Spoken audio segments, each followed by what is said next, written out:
We had a proper good day at cereals yesterday. Really interesting. Saw quite a few different people, different stands, things that we wouldn't normally get a chance to look at. So I've got some great bits and bobs coming up. Whilst we've got some great big tractors and loads of good machinery and some automatics and robotics and automated farming stuff. Found some really good little stalls. You go sort of poke around at some of the smaller stands and some of the smaller stalls. Find some really interesting different products and people selling quite a lot of innovative stuff. I think one of the great things I took away from the show was the innovation that's coming out in farming.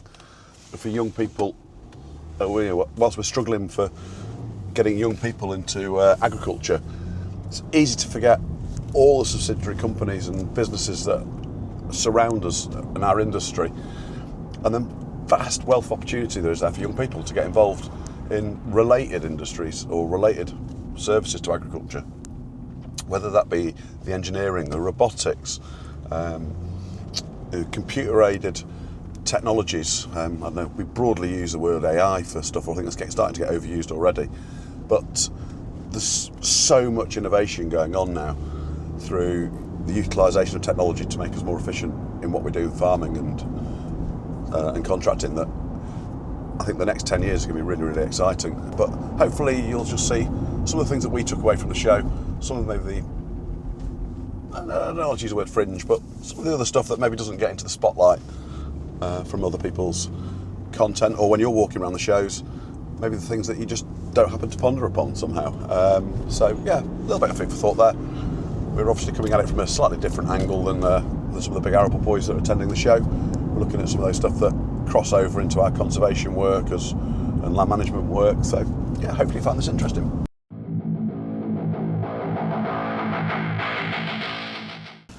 We're here, made it. Was it 10 o'clock? 10 past 10. 10 past 10. Is that cowboy time? No, it's 10 to 10, isn't it?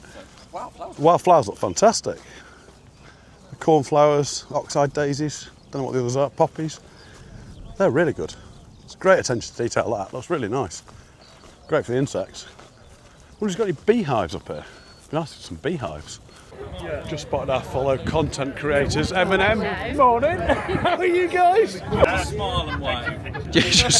Oh, we need to step back now, do we? We didn't, I mean. I thought you did breathing. Yes.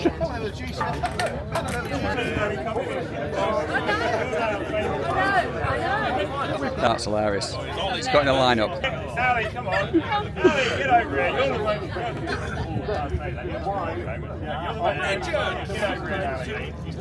Everybody else can come and get in the photos. If you want to be in a photo, I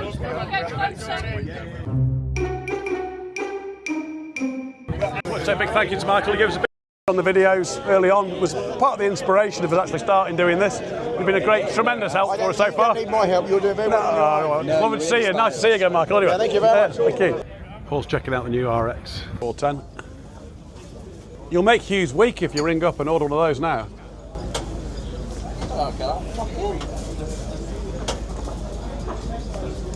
If Hugh had been at cereals and not at a hill farming event today, then you might have placed an order with him. I might have done, to be honest. I can't believe he's not here. I like the tinted glass. Do you feel like gangster tractor driver? Because it's so tall, you have that much, there's that much sun up here. Oh, that would be fantastic. Command Pro. Yeah. And the That's little. the best thing about it, it's all so simple. And the extra little joystick. What is simple, but what I can't seem to do is lock that. Oh, there we go. I think it's probably operator error. There we go. Now I'm away. That's better. I feel comfortable now. You look like you're getting ready with your butties there to go off for a day on tractor. I like the leather seat. Do you think the leather seat, can you cool the leather seat as well, or will that be get hot and sticky? Oh no, you can, there's all sorts of buttons. No, you can heat it, cool it. My arm's very loose. Do you think that's a bit big for baling? Far too big for baling. It'll be good in the wetlands. It's a lot smaller than the 9RX, isn't it? The 9RX is just... Do you know what? It's obscene. I'll buy you an 8RX if you buy me a 9RX. They're too big. It's too big for Cheshire. How can it can't be too big. This 8RX is a lot more manageable, without a shadow of a doubt. You can barely manage a 6-130. I'd work it out. I would work it out. We've caught him. Yeah, Looks you have. cracking. You made a great job. Look at this. Isn't it great? Testament to you. I mean, A lot of effort. the lovely grass that I keep on about. You can see Completely. why. To turn this from an arable farm into a park. Don't forget, we're only effectively. 9 inches of soil underneath here, and I've it's seen like that. it's a quarry underneath that. Like and subscribe. Like and subscribe at Carrots Limited, absolutely, definitely. Bednar. We like Bednar. Good kit. It's a little Swift disc. That's a little version of ours. Don't like that crumbler roller. Prefer our crumbler roller. There's a ton and a half in that. Yeah, it's heavy stuff. It's good. And that's bigger than we've got. Rick from Caddis. Andre, I hello. think you guys are producing really good, strong kit. It's easy for us to forget in our little island how big the land is over in your part of the world. Yeah. So you're covering big areas. You need big, strong kit. And now you're getting better at getting it over here and selling it. And I think it's fantastic. It's putting more competition in the market, and it's bringing stronger, innovative equipment over here, which maybe some of the more local machinery manufacturers just need to wake up a bit. Step up to. One of the things that we loved about on your product, this is brilliant. Dead simple. Just this. You mean the cleaner? Oh, just this. Just the fact. I mean, this is like epic. You get a stone trapped on most machines, and you get a hammer out and a bar. With this, quick click, drop it out, easy. It's Just- fantastic. Just great. Yeah, because how to say, we are trying to, when we develop some new machines, we are trying to have it as much easy Yeah. as Yeah. it's Yeah. possible, because especially the drivers, they like to work with it there, so that's the... We all like good kit, but it's easy to overcomplicate kit. Yeah. We're not quite happy with the low loader we've got. I mean, this is going to get replaced, but that's not happened yet. So we're looking at Grizzly. Bolsters on it, great for our timber job. Install the cross members in there. Swing out outriggers, nice and simple. So we can put sideboards on. Get an extra bit of width on there without the mither of having pull-outs and places to trap a load of dirt. That's a good design. It's got a lift axle on this one, make it easier turning, and a steering rear axle, which is good. Hardwood floor, bit of checker. Only thing it's missing from my point of view, I'd like a box in the middle we can drop the chains into. But that's something or nothing. A hell of a trailer. Pull down step, that's nicely thought about, so you can get on the damn thing, put chaining on, that's good. Remote or rear control for the hydraulic ramps, and that's taking a load of weight, isn't it? You can't say that's not strong enough, is it? That back bail wedge or flat wedge. Dead good. Chain between the two so they both come down at the same time. You won't slip off these ramps. Right, looks, Strong. that's how we do Grizzly. So much now. Check out Grizzly Trailers, like and subscribe to Joe. Usually spilling paint about 3 o'clock in the morning. Good trailers, you're doing a good job. Yeah, thank you very much. Cool. We will be looking at that. So you taking a photo? Take a photo Yeah, of that. took a photo of that. Right, I'm gonna days. What are you going to do next? Subscribe to your channel. That's what we do. Not send you a price list just straight away. We're going to subscribe to Caddis Subscribe to the Limited. channel, check you out. Yeah. You guys check me out. Now, for any of you who've seen the video, like augering a chicken pen, and Paul goes out and buys a still auger to put holes in with a little auger rather than using the digger. You'd have thought he'd have learned, but he's not learned. Look, we've got massive post knockers, but Paul now wants a new toy. I can't get where I need to get with it. How heavy is it? Bloody heavy. Well, I'm weak. Do you need to start the engine or do you just hit the post with it? It's liftable, right? Have they got any posts here to try knocking in? What I do, I'm not sure about this. What? This cable here, Yeah. it's right where you grab. It's like the most uncomfortable thing in the world. Right. Or what about a mini one? I need to ask someone. You need to knock a post in. Really tricky bit. I can't be bothered back into my hand. Okay. A bit more. Yeah, so we do 2 options now. This is the one we've sort of done for a fair few years now. Up to 4-inch round, can do a square adapter for 4x4, 4x3. 2-stroke, so it doesn't matter about what angle you put it on. Yeah.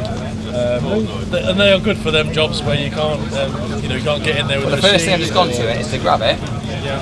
What's that cable about? Wow. So it would be the other way around, just because of the exhaust. yeah. So it's just cable tied on just for now, but normally it wouldn't be. Where does it go out of the way? You just put my hand through that, it's just a switch catch. No, they'll just clip on. So it'll be out of the way.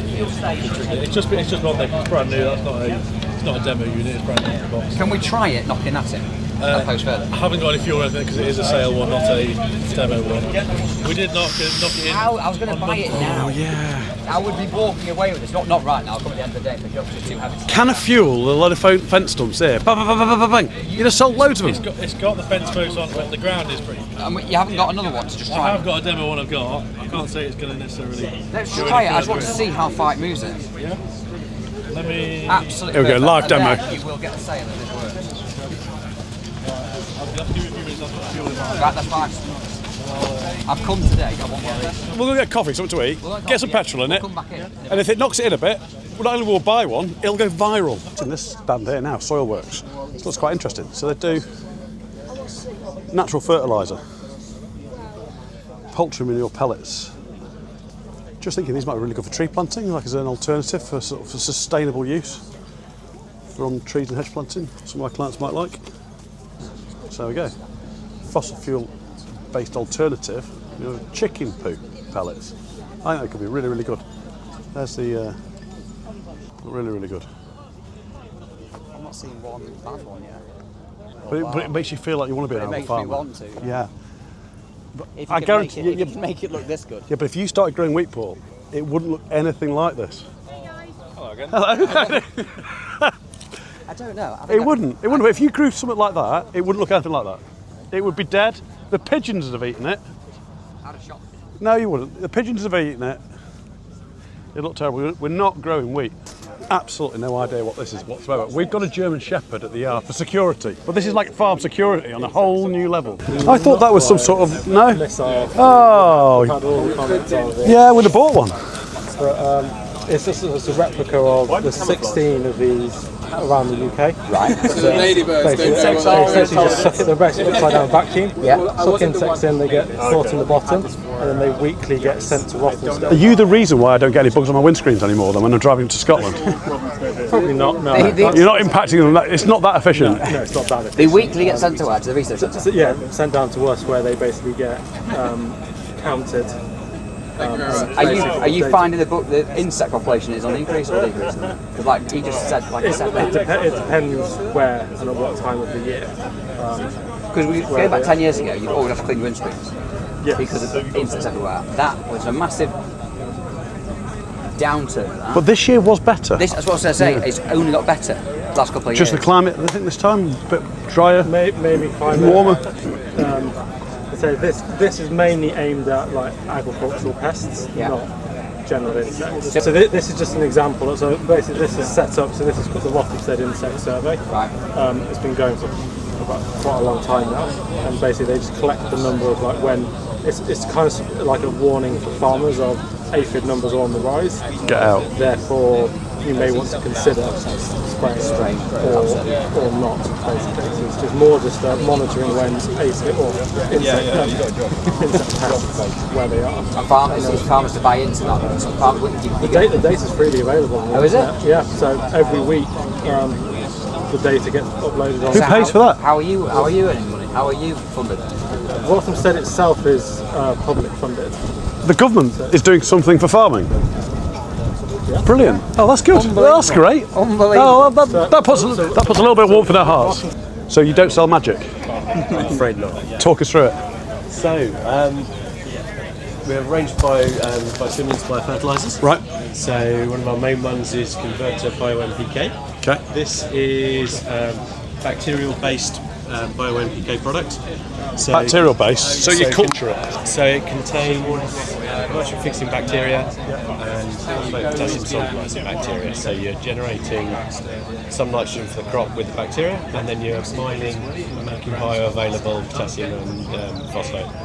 How long does that last? Are you replants every year, or just sort of kick it on your soil? Or? This will be applied in growth stage 31. And what we typically see is a lot of landowners when we're going out contracting on, we're putting in thousands and thousands and thousands of metres of hedging on places and tens and tens of thousands of trees. and it's kind of a second fiddle approach. It's something we do because there's a grant there, but doesn't get airtime. And we've noticed on arable land, where we've asked them to turf the headland management and fling that into it, the growth rate, and then we're going in with weed control. The growth rates are massive and the hedges are getting away. It's actually having a purpose and you're succeeding it, rather than being in that worrying situation 3 years down the line. Am I going to get pulled on this because it's not established properly? So looking at ways of improving soil health in those areas where you want a year or two to promote growth without having to do, it's very labour intensive, fertilising, spraying hedgerows and that sort of stuff. We can find ways of improving the soil health, getting those things to respond faster and quicker. And it's very viable because actually the money that's, I know that Canny Rachel is now sort of canned everything at the moment and everything seems to be tightening up on the SFIs and all these different things, but a lot of labour and effort goes into that and you've got to make it succeed, otherwise you don't get the payment. So we're looking for those ways of trying to boost that. So we've been really interested by fertilisers and stimulants. Do it twice. No. So I think we'll get some of this and we'll try and do a trial on some of the hedge planting next season and just see whether we can do a bit of control and have a play around and see if we can get some noticeable posts. So we're here with Alison and Tom from East Riding Horticulture. We're just looking at these. You'll have seen on one of the earlier episodes where we had all the tree shelters and they all blew away because they all unwrapped and folded. We thought, we found them at a show. They're not. It's different people. This is East Riding Horticulture and we've got these bio shelters we're looking at. So Tom was just telling us these are 100% tree? 100% biodegradable. Up to 5 seasons they'll start to biodegraded base, and then within 10 years they'll move on. Big thing, zip ties. Yeah, biodegradable. And this isn't a wood base, this is a bio-based product which looks like plastic but isn't plastic. This is taking up to 10 years to go, but it isn't leaving any residue in the ground at all. So if bits of it start to break off in that time into the mulch layer, we're not leaving any contaminants on site. So it takes away all that labour and effort of going back, ripping these out of the hedges, whether either at hedge laying, which we're doing at 10 years, or before that. But the tree shelters, they look really a real strong, durable product. What I like about these feel and acting exactly the same as the plastic ones we're using now, where sometimes it's always compromised. You get some of the bio stuff, and it's awkward to put on, and you give it to the lads to put them on, and it's like, it's a bit different, it's slower, whereas these feel exactly. Do these come nested together? The typical plastic ones we have now are like yeah, so they're nested together, so from a bulk carrying around sites, it's easy as well. These definitely as a trial this year. Get some. There you go, East Riding Horticulture. Give them a shout. Who are you guys? Techniques Engineering, and this is the Weed Wizard, designed specifically for applying selective herbicides to onion crops. You can imagine it going through the crop. It would identify where the onions are, and it would not treat the onions, but treat the broadleaf weeds or the weeds that are available that aren't in the zone of the crop. And what's the maximum forward speed that you can go at for the technology to be able to recognise? Around about 4 to 5k is where we're normally at, and we're applying at a application rate of 400 litres a hectare. That's good, isn't it? And that spray pattern that it's putting out there, you can see. Yeah, if you pull back, you'll see pretty much full leaf coverage. Yeah. We've got different algorithms that would look to see whether we want to try and hit 50% of the weed, 100% of the weed, or we'll put a boundary condition around the weed, and then that goes up in millimetres around it to try and give us maximum coverage. And you can see on the other ones, it doesn't matter.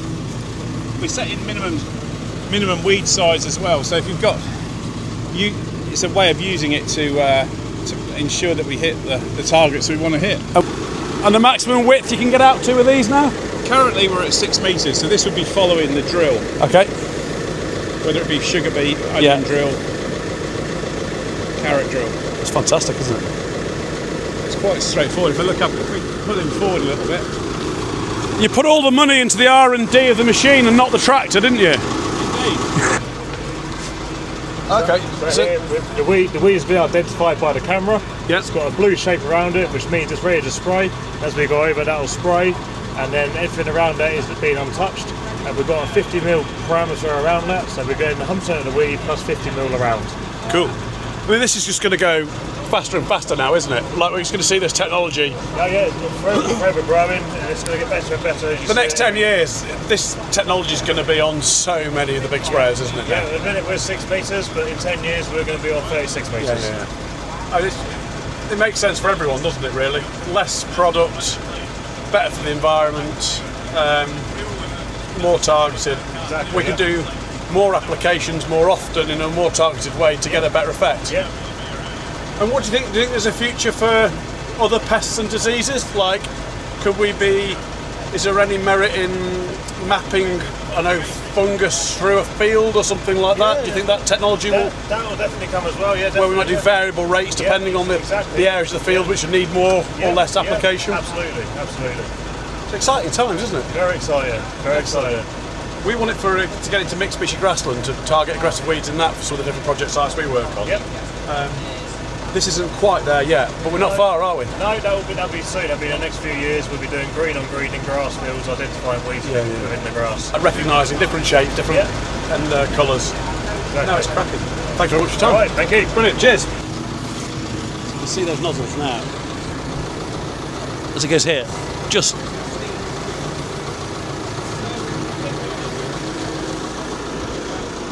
with the speed that it's recognising that target and applying it to get that coverage. That's all wet. It's got that. The technology's coming on. Oh yeah, something I never thought of. It's not just the fact that you're using less of it all. You're not covering the whole crop in it. Therefore, you're not stunting the crop or having any negatives. Because even the best developed herbicides are still having some effect on the crop. So that's having a massive yield effect, quality effect. Yeah. So there's loads of benefits to it. Yeah. And that will bring forward the harvest, the time to harvest. Agseed, so fully robotic cultivation. Is this the future? No lunch breaks, no sleep. Maybe a little bit of charging, I suppose. It's quite impressive stuff. Obviously fully guided, fully automated farming. Got another one up there turning around. How many horsepower is that then? 156 horsepower. Okay, that is. So, but that drives an electric generator. Right. And that's driving. So you can put the power where you want it then? Yeah. So it's very efficient. Yeah. It's very torquey. Climbs hills. The engine's kind of revving at maximum efficiency. Yeah. I think it's roughly about 1400 Yeah, revs. just like a Jenny does. Yeah. Sits there constant, so it's not putting labour on the engine. So there's a bit of reliability in the engine. It's not getting stressed out of revving up and down.